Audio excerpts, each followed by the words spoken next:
Орон төргийн сонсогчдоо 88.8 радио 79.3 долгионо тааруулна сонсож байгаа нийт сонсогчдоо орой мэндийг хүргье. За өнөөдөр уламжлалт танхах ухааны гайхамшиг гэдэг энэ сайхан гайхалтай нэвтрүүлгээ маань ээлж дугаар эхлэхэд бэлэн болсон байна. За студид маань өнөөдөр уламжлалт танхах ухааны эмч Чахланбаатар эмч маань хүрэлцэн ирсэн байгаа. За орой мэнд хүргье Чахланбаатар эмчээ. За олон баярууд ардаа гараад олон баяруудын минь төргий. Одоо гэхдээ бидний баяр бас ирэх гээд байна. Дараагийн баяр бас эхлэхдээ өгч ийн гэж. Тий. Баяраас баярын хооронд. Ер нь яг тэгж дээ тий. Баяраас баярын хооронд амьдрал үргэлжилж байна. Тэгэл хоёлаа баяртай холбоотой зөвлөгөө өгөөл идэг хүмүүс одоо бас уул айгу хэрэгжүүлээд байвал их л зүгээр зөвлөгөө өгöd байгаа да тий. За одоо нэг хүнд бодол үүсгэжлээ байгаа бол тэгэл болчих шүү дээ. Тэгэл тэр чинь бас дамжаал тий. Тэгэл явж байгаа гэсэн үг тий. За өнөөдрийн хоёулангийн ярилцах сэдв маань бясалгал гэдэг. Айгуу сонирхолтой байна. Хүний эрүүл мэндэд нөлөөлөх вэ? Бясалгал хүний эрүүл мэндэд хэрхэн нөлөөлдөг юм чинь? Эргээр гэх юм уу? Манай хамгийн хурдан одоо шууд утгаараа бол бясалгал хийдэг хүн эрүүл байна л гэсэн үг. Ерөөсөө бясалгал хийдэг хүн ерөөсөө эрүүл байна л гэсэн. Бясалгал хийх хэрэгтэй юм байна. Ерөөсөө давчгаа хэлэхэд. За энэ нэвтрүүлэг гол юм маань энэ байлаа гэж. Сэтгэлээ удирдах чадахгүйс нь бид хүчөөсөд байгаа. Тэгэхээр сэтгэлийг яаж удирдах вэ гэхээр бясалгалыг харгаад. За улс санаа ухааны онолоор сонсох, санах, бясалгах гэдэг юм аргаар бид нэр юм ингээд дадуулж байх. За тэгээд сэтгэлээ тогтоох гэж. Сэтгэл өөрөө их докторгүй хөлбөр хийм байл л да. Хөлбөр хийхээр ойлгож байгаа шүү дээ. Тийм шүү дээ. Сэтгэлтэй. Одоо энэ гадаргууд дээр ингээд бөмбөг тавьчих юм бол ямар ч тэгш гадаргууд дээр тавихад л өхөрчлөө тийм шүү дээ. Хөлбөр юм байл. Тэгэхээр докторгүй байдал чинь. Тэгэхээр энийг тогтоож чадах юм бол бид нар нөгөө сэтгэлээ удирдах чадна гэсэн үг. Сэтгэлээ удирдах юм бол бие төвч үүсэхгүй л гэсэн. Хамгийн гол зорилго. Тэгээд нөгөө шатлаад дэш явах юм бол бясалгалынхаа зорилгынхаа хүрээгээр гэгэрэл төрөх арга хүртэлх бясалгалаад байгаа шүү дээ. Тэгэхээр бид нар тийм будын одоо тэр буддизм дээр одоо суурилж байгаа бурхны шашнаар ялагддаг тийм үнзгийн аргуудыг ярихгүй. Өнөөдөр эрүүл мэндтэй холбоотой сэтгэл хөдлөлийг бид нар өөрсдөө удирдах, тогтоох талаар тэр нь одоо бидээс нөлөөлж байгаа гэдэг тал руу яриагаас чиглүүлэх зүг байх гэж харж байна. Тэгэхээр сонсох, санах, бясалгах гэдэг дараалал байгаа юм шүү дээ. Тэрний бясалгах гэдэг арга нь болохоор ер нь бол дадуулга юм давтан хийх гэсэн. Давтан хийх. Хүний эрүүл мэндэд яаж нөлөөлөх вэ гэхээр сэтгэл доктортой байвал бие доктортой байна л гэсэн. Өвч үсгүй л гэсэн. Яг тийм сэтгэлээс өвч үсээд шүү дээ. Тэгэхээр сэтгэлээ таниад барьж аваад засах гэдэг шүү дээ. Тэгэхээр сэтгэлээ засчаар л дагаад явах нь бие эрүүл байх нь тусалж байгаа гэсэн. Одоо ингээд бясалгал их олон төрлөөр олон хэлбэрээр олон юм төрөл жанраар хөгжиж шүү дээ. Бясалгалын аргууд хөгжиж шүү дээ. Бидний хийлэгдэг улс санаа ухааны бясалгалын арга нь бол яг одоо мандал бурхнаа өмнө залж байгаа, турсын залж байгаа тарны таалж байгаа. Мандал бурхны тарин нөгөө адята биханза тарин түрүүчийн нэвтрүүлэг гэсэн биш. Тэр болохоор чанараас их бурхны тарин маань бад мих. Айгу арай хурдан тогтоох нь амрын. Тэр энэ тарныг тоолоод тэр бурхны одоо 80 найраг 32 бэлэг гэдэг. Ингээд би тэр харган зүгээр ингээд одоо зурсан хөрөг зураг харагдах нь шүү дээ. Тэгтэл бясалгалын үед задлж байгаа юм. 32 бэлэг 80 найраг гэж байгаа юм.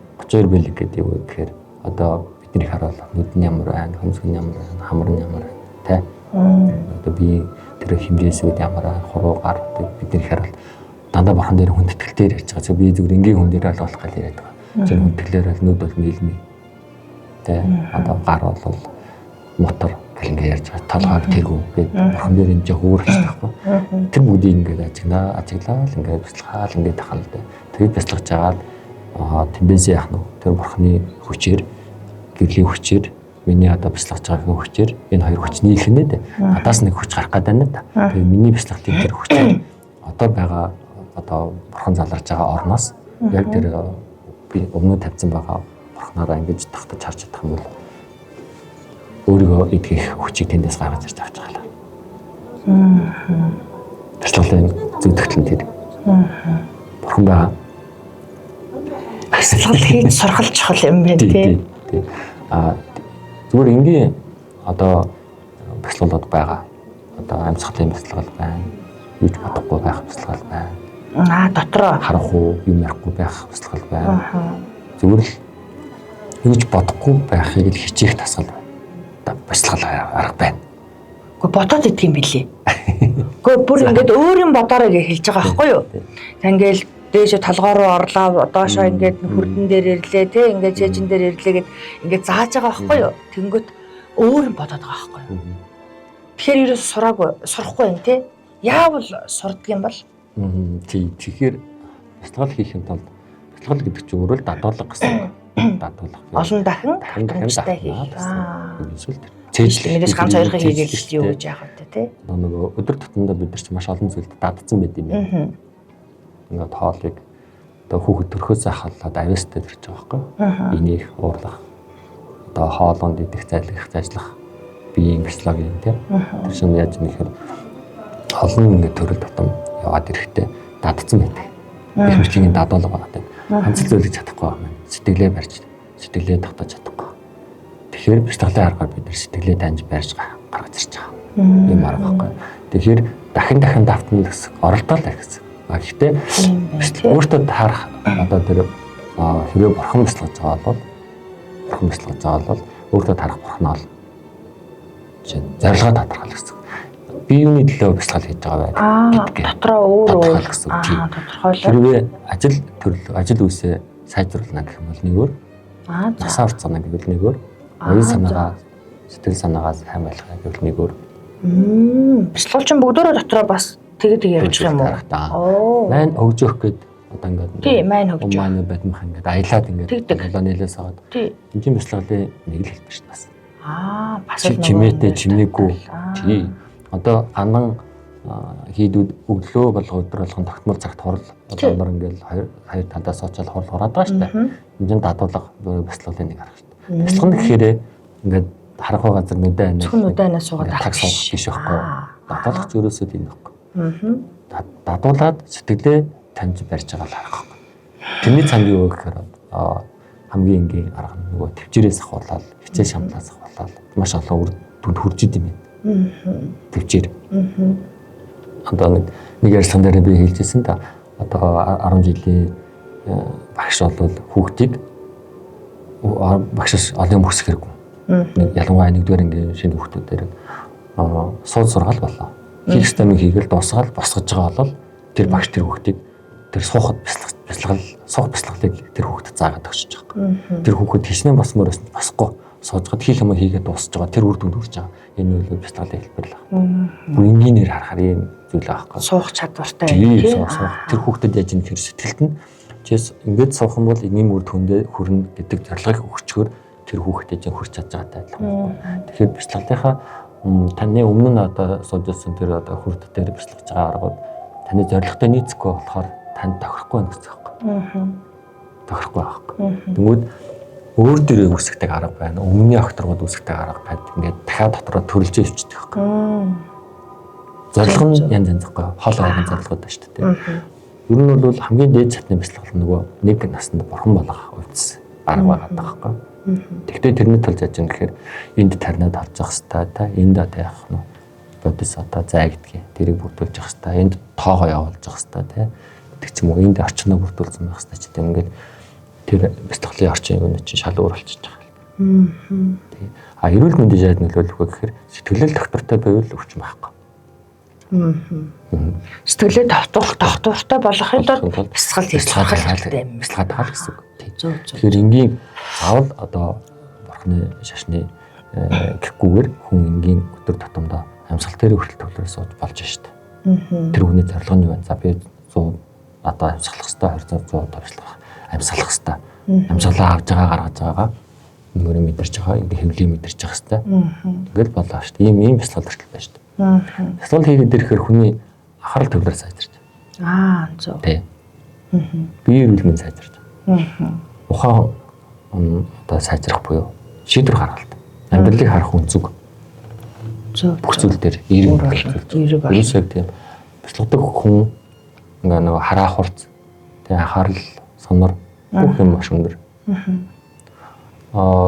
Бидний одоо оюутан байхаас эхлүүлээд эмчнэрийг уламжлалт эмч бэлтэж байгаа манай сургууль бид нарт юуг дадуулсан бэ гэхээр ерөөсөө суулгасан анхаарлыг төвлөрүүлсэн. Хүний ингээд цуцаа ингээд оншилж байгаа энэ онцлогын үед бид нар өөрөө бодоод иж болохгүй. Тэр судасны төвшлтийг чагнах хэрэгтэй. Тэгэл болоо. Тэгэл ном сайн уншиж нөгөө онш тогтоох хэрэгтэй ухаан хэрэгтэй.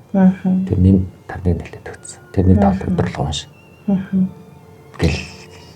Тэгэхээр бид нар өөрсдөө хүнд туслахад өөрөө сайжрах хэрэгтэй байсан байхгүй юу? Тэгвэл тэрний нэг хэлбэр нь бид нарт бяцлаглыг заасан. Бяцлаглангууд одоо тэр аглаг уул хаданд очиод ингээд хөл хариад хүнээс хол ингээд явж байгаа. Энэ бяцлаглын нэг арга мөн. Өдөр тутамдаа бид нар бяцлал хийж болж байгаа. Тийм. Тэгэхээр одоо уламжлалтын эмчнэр та бяцлал хийдгүү гэхээр заавал нөгөө ингээд хөл хариад таг ингээд сууж байгаагаа бодоод хийдгүү гэвэл би л үгүйсгэж байгаа. Үгүй. Бүх хүн бяцлал хийж байгаа. Бүх хүн бяцлал хийсэн учраас энийг даваад тэр үе шатыг даваад энэ хүрсэн байгаа. Уламжлалтын эмчнэр энд газар хөдлөөд тэнгэр нууц байсан ч тэрийг ажиглаад зүй тогтлын шалтгааныг хайгаалсаж. Ерөөсөө зөвхөн уламжлалтын эмч гэхгүй ангаахын мэрэгжилтэй хүмүүс ерөөсөө тийм шүү дээ. Хүн тэнд ам тэмцээд ингэж байна. Хүнд ам алдаж байна. Энд хүүхэд төрж байна. Секунд минуттай дойлор хэмжигдсэн агшин дайж байна. Төлөвлөлт автахгүй. Тийм шүү дээ. Тийм яг л тийм бас тийм. Тийм шүү дээ. Тэгэхээр ангаахын мэрэгжил эмчнэрийн мэрэгжил өөрт нь яасан байна. Тэр зүйлүүдийг дадуулаад гэсэн учраас тэр эмч тэрийг өөртөө ялж эндээ сэтгэлтэй ухаандаас шингээс учраас тэр бяцлаглыг хийсэн л. Нөгөө кодлно гэж яриад идэх чил одоо нэгсэндээ бараг ингээд өөртөө дадал болгоо суулгацсан зүйлийг л хэлээд байгаа юм байна шүү дээ. Зөв. Эсвэл тэр би одоо энэ үед ингэх хэрэгтэй гэл тэрийг давцаар хад тэрэндээ хүрсэн л байгаа юм. Тэрийг хэзээ хэрэглэх вэ? Тэр үед нь хэрэгтэй үед нь гаргаж ирээд хийж чадж байгаа хэлбэр болчихж байгаа. Тэгвэл бяцлал гэдэг зүйлээ эхлээд ойлгох нь зөв юм байна. Одоо ямар ч ойлголт байхгүй. Жишээлбэл би одоо нэвтрүүлгийн сэтгэлээ тогтоох. Тийм, нэвтрүүлгийн ихэнд жишээлбэл бяцлал одоо нөгөө удаан ингээд суудаг юм бодоод байгаа шүү дээ. Би чинь тэгээ нөгөө тогтохгүй өөрийн бодоод тэрийг л бяцлал гэж бодож байгаа. Өөр бусдаар саяны таны хэлсэн шиг энэ олон зүйлийг бяцлал гэдгийг мэдэхгүй байхгүй. Энэ бүгдээрээ бяцлаглын хэлбэрүүд байна. Одоо тэгэхээр болж байна уу? Бид нэр 3 төвчний үе шат явах гэж ихтэй сонсох юм байна. Бид 5 мэдрэхүү гэнэ сонсоод юм ингэж ойлгож ингэ хүлээж авах нь шүү дээ. Тэнгүүд бацаага тэргээ санах. Давтах. Ингээд эргүүлэн бацаа санаж чад. Сонсох, санах. 3 дахь нь бяцлах байхгүй. Бяцлах дээр сонсон зүйлээ бүгдийг ингэ шүүж гаргаж ирж чад. Санаа эргүүлэн санаж агаад хэрэгтэй зүйлээ барьж авал тогтоочж байгаа. Одоо бид нар ном зэжлээ шүү дээ. Ном зэжлэх чинь 100, 200, 300 шүү дээ. Нэг юм тавтаж байна шүү дээ. Эмчнэр тэгэж болж байна. Тэгээд ном эсвэл ном харах шаардлага болсон. Тэгээд шүү дээ 300, 400 удаа уншиж байгаа юм чи мэдээж шүү дээ. Одоо энэ манай жижигчд энэ чинь тэр нөгөө дүүрэн мөрөө гэдэг юм байна. Тэгдэг шүү дээ. Ямар юм ацлаа. Нэг ингээл тий. Яг тэрийг өөрийн болгон гэдэг юм л да. Тэгэл тэрийг дахин харж байгаа л. Нэгсэндээ одоо хувь хүний хөгжлийн юмуд ингээ хараад тахаар тэр талаар их сонирхдаг л байгаа. Тэнгүүд одоо 1 секундын менежер 5 минутын гэдэг юм уу өөрийгөө таних за харизм ч юм ингээл зөндөө олон номнууд тий хариуцлага хүлээх хийж идэв тэгэл номнууд ингээ харж байгаа. Тэрний донд яг мөн чанар дээр яаж нөхөр хүн тэр өөрийнхөө сэтгэлтэй өөртөө ажиллах тухай байна. Ямар үед шийдвэр гаргалцсан зүг байгаа юм буруу байгаа юм бэ гэдгийг харж тань арай л гэсэн энэ л ухааныг заагаад байна. Тэгэхээр бяцлал гэхээр яг тэр аглаг газар очиж суух юм уу яг хөл хараад ингээд сууж байгаа нь зөв нэг зөв тэрэнд хүрэхийн өмнө хамгийн энгийнээс эхлээд амьсгалаас эхлээл явчих л та тий. Тэгэл болчих гэдэг чинь ер нь нэг имийг одоо нөгөө челленж гэдэг хэлцтэй. За бүгдээрээ нэг тим эхлүүлээ. Тэд хоногийн ийм дийлэн ингээ барьяа. Тэнгүүд тэр хүн тэр өдөржингөө 24 цагт би энийг болно энийг болохгүй гэдэг дээр ажиллаж байгаа. Тэгээ болно болохгүйгаа бяцлагаад яваад хаар сүлдө болно юм уу болохгүй аль нэг нь дийлж тарж байгаа сте. Хэрвээ болно гэдэг нь дийлээд зорилготой хүрччихвэл тэр бяцлагын амжилттай болцгоо юм байна. Тэгэхээр бэлтгэл бол сэтгэлийг барьж байгаа. Сэтгэлийг тогтоож байгаа. Ухаанаараа сэтгэлээ удирдах байгаа. Сэтгэл хөдлөл нь ухааныг удирдаад докторгүй одоо ингээл хаашаа мэдхгүй шийдвэр гаргахгүй. Тэгэхээр сэтгэл ухаан хоёрын хоорондох энэ захиалгыг бид нэр ухаанаараа удирдах байгаа юм бэлтгэл гэж байна. За тарин гэж ярьсан те. Тарин ч өөрөө шууд сэтгэлийг л засаж байгаа арга ганцхан арга. Тарин. Харин би бүр тэрийг бүр тарин гингүүт тэгэл нөгөө нэг тарин уншаал гэдэг л нэг ламын уншдаг тарин л ерөөсө толгоонд орж ирж байгаа шүү дээ. Түүнээс өөрөөр мэдэхгүй байгаа. Монголоор хэлэх юм бол сэтгэл засгал. Сэтгэлийг засгал гэдэг л одоо энэ тарин гэдэг үг маань өөрөө сэтгэлийг засах гэдэг л үг юм байна шүү дээ. Тийм ээ. Тэгэхээр хүний бие 5 хадтай. Сэтгэл дэс 5 хадтай. Уурн, ус шиг, шараа шиг, гал шиг гэл ингээд 5 хадаар задлах юм бол тийм. Тэнгүүд таринаас 5 хадтай. Ямар үсгээр эхэлж байна? Ямар бурханых уу гэдгээрээ тэгвэл хүний дээр сэтгэлд очиж хүрдэг байдал нь тийм. Тарин болгон шууд сэтгэлтэй холбогдохгүй гэл дотоодоос ангилна л да.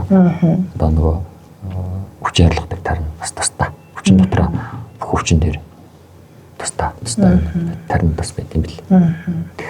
Тэгэхээр одоо хамгийн энгийндээ бид нэр эрүүл байя гэвэл мал бурханы туслал хийж болж байна. Ухаантай байя гэвэл манчар бурханыхыг буян хураяа гэвэл одоо чандраасыг бурханых гэж юм. Гэж явж байна. Манчар бурханыхыг бас тусдаа чийжлэх юм. Аюухан. Богдламын мэгзэм гэдэг залбирлгээд анда тэрийг ингээл өдөр 100 тоолно, 200 тоолно, 300 тоолно гэсэн бол тэргээл тоолжлээ. Тэрний цааных нь нэг бид нар нэг зорилго түрээд байгаа юм. Тэгвэл 1 сая уншаад 2 сая уншаад ч юм уу нөлөөлөхгүй байж бол 10 сая уншиж байгаа. Тэр нөгөө сэтгэлээ бидний сэтгэл хөдлөл хэрэг зэрэг одоо гүн одоо өчнөр бол хэрэг арахсан бэ гэж байгаа шүү дээ. Тэр шиг зарим хүн бол нэг тон юм уугаад байдаг ч зарим хүн одоо хэдэн жил уугаад идэхгүй байгаа хүн байж байгаа шүү дээ. Тэр шиг бидний тэр сэтгэлд байгаа тэр харахгүй гэх юм уу те мэдэхгүй байгаа юмыг таниагүй байгаа тэр ухаан хэрэг гүн байна уу гэдгийг таньж гаргаж ирэх. Нөгөө бити юм бодоор ихээр бодогдоод байгаа чинь бодогдоод байгаа шүү дээ. Тэрийг яадаг вэ гэхээр бодлол гаргал би бодох ёсгүй дээ гэж бити бодог нэ. Бодчих гэнэ. Бодол ороод ирэнгүүт зүгээр гаргачих. Бодол гаргачих. Тий. Өөр бодлоор гэдэг. Ирүүлэх нь шүү дээ. Одоо ноёхоны юу шүү дээ. Айко хөгжүүлээд байгаа. Тэгэл энэ юмэг ой тогтоолтын тэмцээнд тэр хоёр ихэр охин тэр ингээ яриагаа сонсож байгаа тэр чинь маш олон юм ингээ зэрэгцүүлж болгосон юм билээ шүү дээ. Тэ код юм гэж юм ингээ тогтохдоо 20 одоо тэр Хатанбаатар гэдэг хүн бол 25 хүн билээ нэрийг шууд заалан цоож байгаа 25 хүн билүүд ингээ танк нэрээр хэлж яхад шууд тэр хүн болгоно хэлж байгаа. Жишээ нь тэгж хүний нэр нана сонсохдоо өөртөө дотроо дахиад өөр юм бодож байдаг. Тэгж нэг баг ингээд одоо холбоо өс гэж байгаа. Тийм л сонирхолтой юм билээ. Тэгэхээр чинь бяцлаглал маш удаг аргалаа. Бяцлал хийгээд оюухан сайжрал шийдвэр гаргаж сайжрна. Зөв. Тэгэхээр бие эрүүл мэнд бүр хамгийн түрүүнд ерөөсөө сайжрах. Тэгэхээр энэ даруйд бяцлал хийгээд тарин унших хэрэгтэй юм байна, тийм ээ? Одоо сэтгэл санаа докторгүй байна. Бяцлал хийж чадахгүй гэдээ орхиж болохгүй. Тэр тусмаа оролдох хэрэгтэй болчихж байгаа. Тэгэхээр аль арганд тохирох нь үзэх гэдэг шүү дээ. Тийм. Аль нэг арга нь үзэх. Яг аль арга нь одоо жишээлбэл сэтгэл доктортой болоход аль арга нэг эхэлж сэтгэл аргуудыг нэг судлаад тойруулаа яваад үзэхгүй те. Тэгэхээр аль нь болж байна. Өөртөө тохирсноо сонгох юм уу? Сонгоод олцох нь шүү дээ. Тэрнээс биш одоо тэр олон арганаас сэтгэл эдгэх нь энэ тийм ээ одоо эрүүл мэндийн энэ гэсэн юм бол байдгүй даа. Уг нь бол байгаа шүү дээ задлал. Одоо чинь танаас суужсэн тэр хөрдний бяцлагд амьдарч юм бол одоо өөрийгөө ингэж нээх орчлон ертөнцийг таних. Өвчин зовлон эрүүл мэнд өхөл хацал тэр юмыг таних өөртөө үүсгээд байгаа тэр айдас юмыг танин мэддэг хүн гэдэг гэсэн болж байгаа бид нарт айдас шүү дээ. Мэдхгүй учраас айдж байгаа юм шүү дээ. Үхээс айдж байгаа шүү дээ. Гол айдас чинь дээ. Тэр үхэл гэж юу юм гэдгийг таниулах бяцлаглууд энэ дээр явж байгаа шүү дээ. Бяцлаглын аргаар өхүүлж байгаа шүү дээ. Тэр чинь үлээ босгож ярьж байгаа. Тэгэхээр хөрдний бяцлаглуудад арга чинь тийм. За 3 дахь том зүйл нь бол биеийн хөдөлгөөн. Хөдөлгөөн. Одоо яг Зөв. яг дандаа амьсгал авах гарахтаа зэрэгцүүлээ биеийн одоо дасгал гэж яриад байгаа нь одоо нэг тэр уулын өндөр дээр байгаа бяцлаглалын аргыг бүр энэ яг өнгөөдүүлж яриад байгаа дасгал. Яг хөө биеийн гоё олно. Тэгтээ сэтгэл санаанд яаж нөлөөлж байна гэдгийг харах юм бол яг тэр бяцлаглалын аргаар нь йога хийгээд бяцлагтайгаа зэрэгцүүлээд зорилгоо тэгж тодорхойлоод явах юм бол амжилт энд илүү хүрэх гэдэг. Зөв. Эхний удаа яг дасгалын сурахын тулд би дээрээ жоох анхаарал тэрнээсээ л авшруулад дасгалаа хийгээд йога хийгээд сарахаараа цаашаа бяцлал руу нөрөх хэрэгтэй. Зөв. Ер нь ингээд тэгэж бяцлал йогтойгоо хосолсон аюух байдаг юм билээ. Тийм. Тэгэхээр яг явж үзээгүй. Бяцлал гээл хэрэгээ суугаад авах биш байгаа. Тийм байна. Ялган гарч ирж байгаа. Тэгэхээр ерөнхийдөө бас тэгээ ямар ч байсан йогтой хосолсон байдаг. Ер нь их олон янз байдаг л да. Тэгээ яг нэг бүрчлэн яг сайн нэг судлаагүй болохоор бяцлал гэхээр за ямар ч байсан л сайхан томатоо суугаал нүдэ анил ингээл бяцлал хийгээд энэ л гэж ойлгож байгаа шүү дээ тий. Тэгэхээр үгүй юм байна. Шилхэн дээр юу гэж юм гэхээр таталцлын хүчээ таталцлын хуулинд дагуу бодол биелдэг тухай ярьж эхэлж байна одоо. Юмыг ингээд тэгж ингэж сайхан болж бүтэж би одоо юу гэдгийг тиймтэй болж иймтэй болж би тэгж чаддаг болж гэдэг зорилго тавилж байгаа л зүтгэл татгалаа хахаар бодол биелэх үе тэр зорилготой хүрч чадаж байгаа бодлын хүчээр. Гэхдээ нaan зүгээр суухгүй шүү дээ. Хөлгөө зорилгоо хадлаа алхаж ажиллаж байгаа. Тэр нөгөө бодол биелдэг гэдэг үг байдаг шүү дээ тийм. Тэр нөгөө сайн явах санааных сайхан явах зай. Сайн одоо юу гэдэг нөгөө сайхан сэтгэлтэй холбоотой ингээл зүрх зөндөө байж шүү дээ.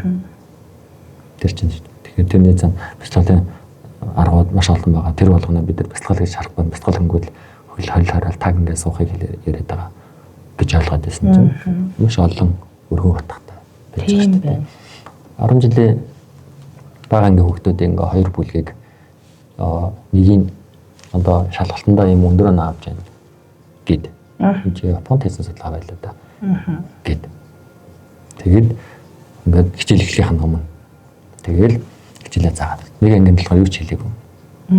Тэгээд 20 хүүхдээр хоёр бүлэг хичээл ингээд тэгсэн чинь нөгөө өндрөө наавж байна гэж бодуулаад хичээлийн эхлүүлээд анги 90 дэвтэй лөө.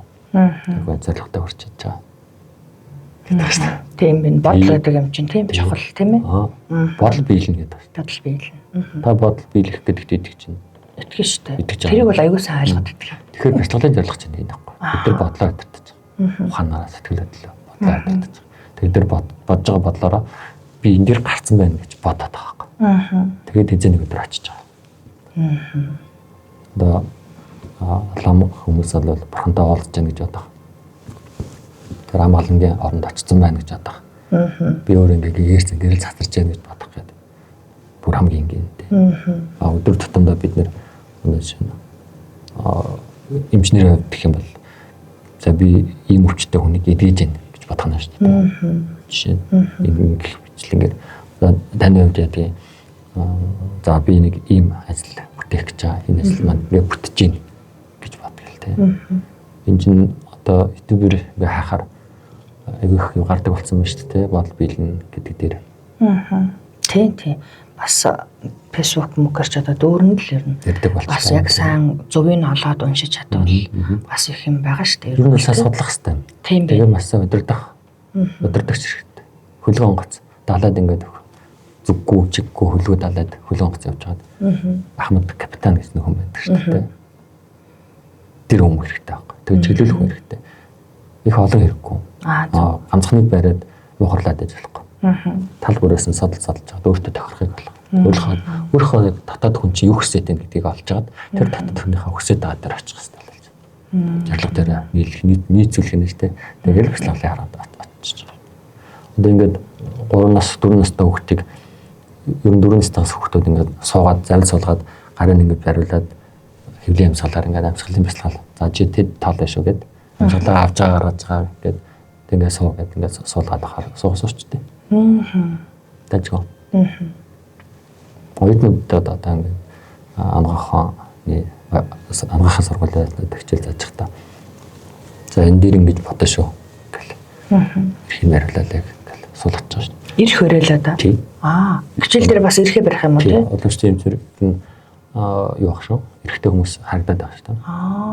Тэр чинь загвар энэ зай стил биш л гэдэг. Тэд нар хэрэглэдэг юм дээр. Юм ингээд заавал тоолно. Заавал бослохж бодно. Тэгж байна. Биологийн шилхооны судалгаагаар би сайн мэдэхгүй байна. Гол утга нь юу байсан бэ гэхээр эрхийг ингэж эргүүлж байгаа. Гарын энэ хөдөлгөөнөөр тархинд гол одоо тэжээж байгаа содсон дээр цэсний урсгалд нөлөөлд юм байна гэсэн биологийн ангаахын судалгаа. Тэгж нэг ярьдаг те цэсний эргэлтийг сайжраад өндгөөр яадаг гэдэг л бас тэгж ярьдаг шүү дээ. Сонсч ирсэн байна. Тэрийг бас ярьдаг шүү дээ. Тэгэхээр биеийн хөдөлгөөн дотоод сэтгэлийн одоо бодол хоёр нийлжиж илүү хүчтэй, илүү үр дүнтэй болж байна. Тийм байна. Биеийн хөдөлгөөн, сэтгэлийн дотоод хүч хоёр нийлжиж зөв. Тэгэхээр уламжлалт ангаах ухаанд одоо тариныг сэтгэлийг засах одоо сэтгэл засал гэж хэллээ шүү дээ тий. Сэтгэлийг засахыг одоо тарин гэдэг үг, сэтгэлийг засах гэдэг үг гэдэг одоо монголоор хөврүүлвэл гэж хэлсэн тий. Тэгэхээр энэ та нарын одоо тэр уламжлалт ангаах ухаан дээр тарин уншихыг одоо зааж байгаа шүү дээ. Тэгэхээр энийг одоо тэр монголоор бид нар бол тариныг гэхээр нөгөө төвдөр ойлгоод байгаа шүү дээ. Тэгэхээр та нарт монголоор зааж өгдөг үү тий. Одоо уншиж байгаа таринаа монголоор тэр сэтгэл засах гэдэг нь монголоор уншиж гин үү? Бүх тарины тэр бүх тарины одоо зорилго нь тэр сэтгэлд очиж хүрэхэд юм байна л да. Сэтгэл унших нь монголоор байна уу? Төвдөрөө яваад байна уу? Үгүй байлаа чи. Энэ нутгийн хэлний дөрвөн хэлний санскрит хэлний. Тэрийг нөгөө тэнгэрийн хэл. Сайдар найруулсан тэнгэрийн хэл буюу бурхтын одоо ярьдаг код гэж үздэг. Бурхт ярьдаг код. Тэндээс нь төвдөр орчуулаад төвдөөс нь монголоор орчуулсан байна. Тайлбар нь бол төвдөр одоо энтэйгээр монголоор байгаа. Яг тарин бол дотор мани бадми хум гэж хэлж байгаа. Энэ мани бадми хум гэж байгаа. Энэ тэр үсгнүүд чинь бүгдээрээ санскрит хэлний. Зөв. Тэгээ гэдэг нь одоо монголчлох юм бол эхлэл үлзийтэй сайн гэсэн утга гэл тэ. Ингээд орчуулдаг тэ. Залууд орчуулж болно. Гэхдээ яг таринад тоолохдоо бол мани бадми хум. Тэр нь арай илүү хүчтэй явна гэсэн үг. Анхнаас кодсон код нь тэр өнгөрөөл явах юм байна тий. Тэргээрээ яа. Тэгэхээр монгол уншлагаар уншижсэн ч гэсэн донд нь тарин надад шүү дээ. Тарин яг тэр санскрит хэлээр л хэлж байгаа. Зөв. Тэгэх юм байна тий. За бясалгал сэтгэл хөдлөл гэдэг айгүй сонирхолтой. Одоо сүүлийн хоёулангийн хоёр нэвтрүүлэг бүр их сонирхолтой болоод байна. Тэгэхээр сэтгэл хөдлөл бясалгал яалтч бол хоёулаа цог байна л да. Нэлээх өргөн хүрээтэй байна л да тий. Монголчууд бүгдээрээ бясалгал хийдэг байсан болцсон харж байна уу? Миний ярьж байгаагаар. Ер нь бол бүгд хийж байна. Ерөөс л хүний бүхэл үйлдэл хөдлөж бүхэл бясалгал болж хувираад байна шүү дээ. Тийм ээ. Одоо хамгийн энгийн жишээ нь шүү дээ. Хордон морь шүү дээ. Нэг жишээ нь хордон морь унаад ингээд уралдахын өмнө хүүхдээ ингээд одоо хордон морийнхаа хөлсгөлийг баагаад хүүхдээ унаалаад одоо уйдаг уяа ингээд тойруулаад тойрдог шүү дээ. Тий. Тэр үед нэг гин голох гэдэг шүү дээ. Тий. Энэ нь бурхны тарин шүү дээ. Гин гоё юу? Тий. За. Тийм л юм байна л да. Одоо ингээд ботход тий. Баг бахтал төлөөс. Марзаа мам суухаа гэдэг. Мам суух. Ажил үйлс төргөн бүтээдэг тарин. Марзаа мам суухаа гэдэг. Дахиад нөгөө тамдин янсан бурхны тарин. Тэр тариныг монголчууд байсан байна. Амьдралд нь монгол мэрэгдэг хийгдэгцэн байна. Гин голоод байгаа сте.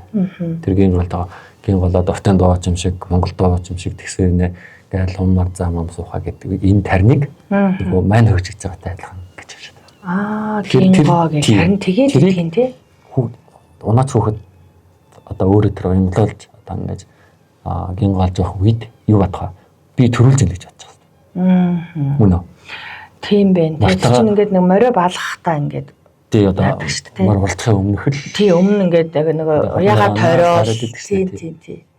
Тэгэхээр тэр ажлын цаана амар том бясалгал байна. Уяа чинь яах нь бодлыг хүч орж ирж байгаа цаалаасаа тэр тариныг уншиж байгаа хүч орж ирж байна. Тэгээд тэр цаана тариныг уншсны хүчээр яах нь тэр хүмүүсийн ужил өснө бүтэж бас бүтээд тэгэл мэдээж хэр сайн уншиж чинь те тэр нь ингээд тэн чинь тэгээ тодорхой хэмжээнд төрүүлээд байр эзлэл явж байгаа шүү дээ. Тийм бааштай хурдмаар яач хүний нэг номерын зорилго нь тэр хамаараа дахиулаад эсмэнд ирж байгаа.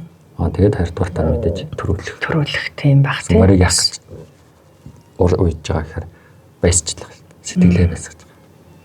Тэгээд хүүхдийн морины эрүүл мэнд те тэр хоёр бас ялаа. Амар том саялгаа. Тэр одоо юу энгийн хүмүүс яаж ажиллах юм мэдэхгүй. Би одоо ингээд төвд хэл судлаад төвдөр андаа ангаах хоноо үзээд бодон ангаах хоног үзэж байгаа. Төвд ангаах үзээгүй. Бодон ангаах хоног ингээд судлаад энэний цаана гүн хаан байт юм байна. Энд нь одоо чойрын таан бот гэж байх юм байна. Цаашаа ингээд 10 хаан задрах юм байна гэл ингээд багш нараар хэлүүлээд ингээд задлаад ингээд харцахад эргээд ингээд хүүхэд таваасаа ингээд өөрийнхөө амьдралыг эргүүлэх хөхөр бид нэр амар баг зүйлийг би багтаа тэгдэг байсан гэдэг байсан ингээд хүн ярьдаг шүү дээ. Тэгээ магадгүй тэр бодлохноо яа хүн бэлдсэн явчихад. Тэнгүүд өдөр тутамд биднэрт амьдралаа яг нь бурхны номын дагуу за ялангуяа энгийн ахуй амьдралд одоо уламжлалт хоног онол дээр байдаг утгуудыг одоо дээр юм иргэдүүд бүр ингээд ахуй соёл болтол нь Монгол уламжлал болтол нь хийгээд өгсөн байна. Янз бүр гахалтай. Хамгийн энгийн жишээ нь борц шүү дээ. Тийм байна тийм. Тэр үлрэл өөрчлөгдөд хүний бие хоолны шингэс өөрчлөгдөнө гэдгийг борцлоно гэж хэлдэг. Ямар махыг борцлох вэ гэхээр үхрийн тийм чадaltaй, ийм сэрэн чадaltaй.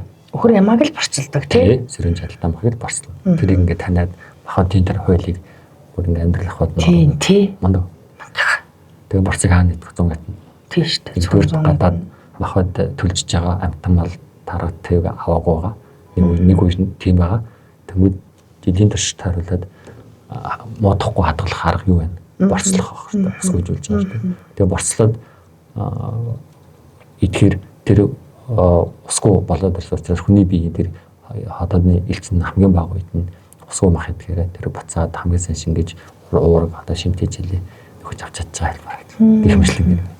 Тэгэхээр бяцлал гэдэг зүйлүүд бол бидний бодлын хүчийг нэмжигдэг, чиглүүлж гэдэг гол зорилго буюу сэтгэлээ таних нэг арга. За баярлалаа сонсогчдоо. Айгүй сонирхолтой нэвтрүүлэг маань үргэлжилж байна. Тэгээд өнөөдөр уламжлалт ангаах ухааны гайхамшиг гэдэг энэ сайхан гайхалтай нэвтрүүлгийн маань 7 дахь дугаар хэлэнгийн тийм ээ. Өнөөдөр 8 дахь дугаар нь 6 7 тий 7. Тэгээд 7 дахь дугаар нь тий 7 дахь дугаар нь та бүхэндээ хүрж байгаа. Тэгээд өнөөдөр бяцлал гэдэг сайхан сэдвийг ярьж байна. Тэгээд бяцлал гэдэг бол шал өөр зүйл бодож яснаас маань өөр зүйл байлаа гэж. Одоо яг амархан бяцлал хийж бяцлал үнэхээр хэрэгтэй юм байна. Хэрэгтэй юм байна. Тэгэхэд амархан юм байна гэсэн бодлоо чинь. Ер нь бол тэгж байна. Тэгээд яг уу бяцлалыг аягүй жоохон хүнд хэлбэрээр бодоод ирсэн байна. Тэгэхээр бид нэр одоо мэдээж ганцхан бие биш те бас мэдээж өөр бүхэл одоо мэдхгүй бяцлал хийдэг ойлгодог зөндөө сайхан хүмүүс байгаа. Гэхдээ мэдхгүй бас над чиг хүмүүс зөндөө байгаа. Тэгэхээр нөгөө зөвлөгөө чинь тань мэдгүй учраас тийм. Тэгэхээр энэ сайхан нэвтрүүлгийг өшөө олон хүн сонсоосоо гэж би хувьдаа бодож байна. Ойлгоосоо. Ер нь уламжлалт ангаах ухаан гэдгийг өшөө их олон хүн мэдээсэ гэдэг энэ зүйлийг би энэ 7 дугаар дээр айгуу сайн ойлголоо гэж эмчээ. Тий. Тэгэхээр бяцлал гэдэг бол үнэхээр агуу юм. Тийм Монгол мэрэгдээ судлаад нотгошуулсан маш том өв боломжтой өв соёл байгаа байхгүй. Тийм байна. Тийм энийг бид нар одоо юу гэдгийг төвд хэлэлт гэдэг юм уу харж байгаа байдлаар нь ч юм уу яг шүүмжлэх тал байгаа те. Гэхдээ хүнийг хүн ёсоор нь хайрлах, эндэх, хүн өөрийгөө танин мэдэх, хүн өөрийгөө хөгжүүлэх гэх бүхэл зүйлийн агуулгуудад байгаад байгаа. Бүх талаас нь харсан чинь юм 10 талаас нь харж болж байгаа шүү дээ. Юм 2 талтай биш 10 талтай байхгүй. Тийм ээ. Тэгээ хүнд юу хэрэгтэй асуух юм бол хариулъя гэдэг шиг л одоо тэр уламжлалт ирсэн тэр ном содруудад маш их юм байна. Үзээд судлаад барахгүй. Тийм. Тэгэл одоо бид нар чинь хүмүүстэй өдөр тутамдаа хичээл ярьж л байгаа ш тайлбарлаад ярьж л байгаа ш та. Гэхдээ хэдий олон хүнд хүрэх хөвдөө тий. Тий. За. За баярлалаа. Тэгэхээр 88.8 радио 79.3 долгионоо харуулсан сонсож байгаа нийт сонсогчдоо уламжлалт хангах ухааны гайхамшиг нэвтрүүлэг маань. За ерөнхийдөө хоёулынгийн нэвтрүүлэг маань энэ төрөд өндөрлж байна. За тэгээ магадгүй сонсогчд маань бас нэвтрүүлгийнхаа дундаас сонссон байж магадгүй. За энэ хоёр хүн яг юу яриад байна уу гэхэд нэг шашны юм яриад байгаа юм шиг, нэг уламжлалт хангах ухаан яриад байгаа юм шиг бас ойлгохгүй хүмүүс дундаас нь сонсож байгаа хүмүүс бол мэдээж ойлгоогүй хүмүүс байгаа байх. Тэгэхээр уламжлалт хангах ухааны гайхамшиг нэвтрүүлгийн маань 7 дахь дугаар та бүхэнд хүрж байгаа. За өнөөдөр бид хоёрын сэдв бясалгал. За уламжлалт хангах ухаан маань ерөөсөө өөрөө маш том үндэс суурьтай, маш том өргөн хүрээтэй. За тэгээд бясалгал гэдэг зүйл хүртэл энэ уламжлалт хангах ухаантай ч холбоотой байдгийм байна гэдгийг яг энэ дугаар дээрээ бас ойлгоод би сууж байна. За ингээд бясалгал хийж байгаа хүн эрүүл байх боломжтой байдгийм байна гэдгийг бас аягүй сайн ойлголоо. За мөн сэтгэл хөдлөл гэдэг хоёулаа түрүүний нэвтрүүлэг дээр ярьсан. Сэтгэл хөдлөл гэдэг зүйл бас энэ уламжлалт хангах ухаанд ч маш их холбоотой байдгийм байна. Дээрээс нь эрүүл байхад хамгийн их хүчин тулгуур зүй болдгийм байна гэдгийг л бас сайн ойлгосон. Тийм болохоор магадгүй би миний асуугаагүй, магадгүй таны нэмээд нэг ингээ хэлчих юмсан гэсэн асуулт байвал хамгийн сүүлийнхээ асуултыг үлдээ сонсогчтой бас ингээд л нэг хэлчмээр байна гэсэн зүйл байна. Эрүүл биед саруул ухаан гэдэг чинь тэгэхээр бяцлаглалын аргаар бид нэр саруул ухааныг олж байгаа. Тэгэхээр саруул ухаантай байвал эрүүл биетэй байна гэж хэлээ та. Тийм. За энэ төрөд нэвтрүүлэг маань ингээд өндөрлж байна. За уламжлалт хангах ухааны гайхамшиг энэ нэвтрүүлэг маань энэ төрөд өндөрлж байна. Дараагийн дугаар хүртэл түр баяртай сонсогчдоо дараагийн дугаараар Чавланбаатар эмчтэйгээ эргээд уулзнаа. За баярлалаа. Баярлалаа.